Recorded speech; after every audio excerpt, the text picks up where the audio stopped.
Addiction invades every part of people's lives, particularly their closest relationships. And that's normally families and family members. I think the reason for that is addiction doesn't exist in a vacuum. So the addict will almost inevitably have a family or family system, and the addiction exists within that system, and therefore it affects everyone in that system. And what tends to happen is the family system tends to adapt to try and manage the addict's relationship with the object of their addiction, whatever that might be, whether it's alcohol or cocaine or whatever it is. So there's this huge adaptation. And so we're very keen at Start2Stop on families being involved in the treatment process, because actually when families get involved, outcomes improve. And there's a lot of literature and research into that. We have a family support group every week, once a week, one evening a week on Zoom, which we invite all significant others to attend. That's really about helping educate them about addiction as a family illness, help them start looking at their possible role within the family system, and be educated really about what's going to be needed to help support their addict, but also to have a look at what they may need to change themselves in terms of how they relate to their addict.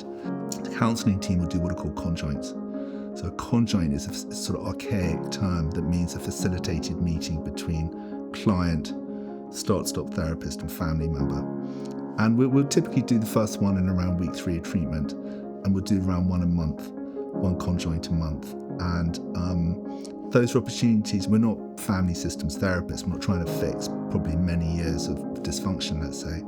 But what we are trying to do is help our clients and help the family members just put on the table stuff that needs to be talked about, have a think about boundaries, expectations, what the client needs, what the family needs.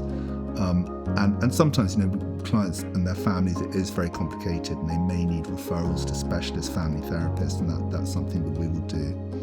We also involve family because we will write to family members and invite them to email in their experience of their addict's addiction. So say we had a client who was a wife, we might well write to the husband and ask him to let us know how he's been affected by her addiction, what impact it's had on him, on the family, of his children, and so on. I'd really say to the family member, your alcoholic, your loved one is an alcoholic, may not stop drinking. You can't control for that. All you can really control for is your response, your positioning with regard to their alcoholism. That's where you have some control.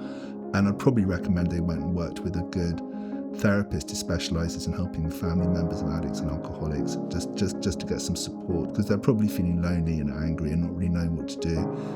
And so some support would be a good thing. We believe that, the family members and loved ones are usually the people that have been most affected by someone's addiction. We feel it's very important to involve them in the treatment process so that they can also heal, and that it can give a space where those relationships can start to heal, where trust can start to be rebuilt, where they can start to express the impact that addiction has had on them, and what they hope for, and also setting boundaries. That if someone continues to do that, what impact that might have. I've seen broken marriages be restored. I've seen, parents that have been crying their eyes out in despair, seeing their children, or young children, adults, killing themselves from addiction really, and not being able to do anything about that, and seeing them come back to life and rebuild their relationships and rebuild connection. I think that has been a real privilege.